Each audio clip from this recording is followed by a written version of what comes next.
வணக்கம். ஆன்மீக செய்திகள் வாசிப்பது மீனாட்சி அழகப்பன். நினைத்ததை நிறைவேற்றும் மேச்சேரி பத்ரகாளியம்மன் திருக்கோவில்.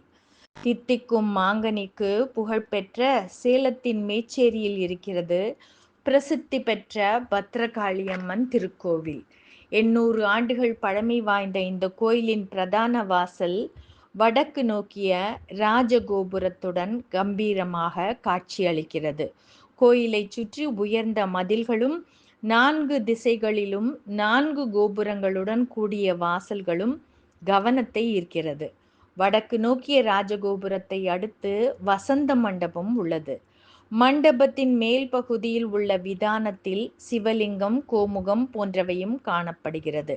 அதில் எந்த பக்கம் இருந்து பார்த்தாலும் நம்மையே பார்க்கும் வண்ணம் சிங்க வாகனத்துடன் வாளேந்தி நிற்கும் பத்ரகாளியம்மன் உருவம் பஞ்சவர்ணத்தில் ஓவியமாக வரையப்பட்டிருப்பது பக்தர்களின் கவனத்தை ஈர்க்கிறது. மகா மண்டபத்தின் சுவர்களில் நர்தன விநாயகர், நாகதேவதை, வள்ளி தெய்வானை சமேத முருகப்பெருமான், அஷ்டலட்சுமிகள், தில்லை நடராஜர், மீனாட்சி அம்மன் ஆகிய கருங்கல் சிற்பங்கள் பழங்கால சிற்பக்கலையை நினைவுபடுத்தும் வகையில் உள்ளது. இந்த மகா மண்டபத்தின் நடுவில் நின்று தரிசனம் செய்தால் ராஜகோபுரத்தையும் மூலவர் விமானத்தையும் பத்ரகாளி அம்மனையும் ஒரு சேர தரிசனம் செய்யலாம்.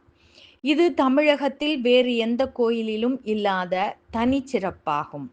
இவ்வாறு தரிசனம் செய்வதால் முப்பெரும் தேவிகளின் ஆசீர்வாதமும் காளியின் ஜெயமங்கள யோக சித்தியும் கிடைக்கும் என்பது ஐதீகம். மகா மண்டபத்தை அடுத்து அர்த்த மண்டபம் உள்ளது.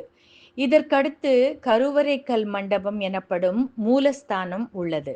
இந்த மூலஸ்தான கர்ப்ப கிரகத்தில் அகில புவன மாதாவாக அஷ்டபுஜங்களுடன் அர்த்த பத்மாசனத்தில் வலது காலை மடக்கி இடது காலை மகிஷாசுரனின் மார்பில் வைத்து அழுத்தி தீயோரை தண்டித்து நல்லோரை காக்கும் நாயகியாக, கொற்றவையாக, வெற்றியை தரும் வீர துர்க்கையாக அன்னை பத்ரகாளியம்மன் காட்சியளித்து பக்தர்களுக்கு அருள் பாலிக்கிறாள்.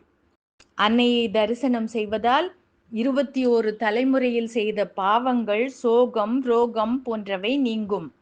வித்தை புத்தி சித்திக்கும் அஷ்டமா சித்திகளும் அன்னையை பணிந்து வழிபட்டால் கைகூடி வரும். மேலும் பாவ தோஷங்கள், ஏவல், பில்லி சூனியம், எதிரிகளால் ஏற்படும் தொல்லைகள், ராகு கேது தோஷத்தால் ஏற்படும் திருமண தடைகள், குழந்தை பேரின்மை ஆகியவைகளுக்கு ராகு காலத்தில் எலுமிச்சை விளக்கு ஏற்றி வழிபட்டால் நீங்கும் என்பது பக்தர்களின் தொடரும் நம்பிக்கையாக உள்ளது. மேலும் மனநோய் பாதித்தவர்கள் ஒரு மண்டலம் இங்கு வந்து தீர்த்தம், விபூதி உட்கொண்டால் நோய் நீங்குகிறது. பேய் பிசாசு பிடித்தவர்கள் வந்து பூதகணங்களின் முன் கூட்டு பிரார்த்தனை செய்து விபூதி அணிந்தால் அவைகள் நீங்கி விடுகிறது. கால்நடைகளுக்கு ஏற்படும் நோய் நீங்க பக்தர்கள் விபூதி பெற்று செல்கின்றனர். மக்கள் தங்கள் வேண்டுதல் நிறைவேறியதும் ஆலயத்திற்கு வந்து பொங்கல் வைத்து வழிபாடு செய்கின்றனர். அமாவாசை நாளில் அம்மனுக்கு சிறப்பு அலங்காரம் செய்யப்படுகிறது. ஐப்பசி தீபாவளி அமாவாசை அன்று பிரித்யங்கரா தேவி அலங்காரமும் குபேரர் பூஜையும் நடைபெறும். அமாவாசையில் நடைபெறும் சிறப்பு பூஜை மற்றும் சிறப்பு அலங்காரத்தில் கலந்து கொண்டு தரிசனம் செய்தால் நினைத்தது நடப்பதாக பக்தர்கள் நம்புகின்றனர்.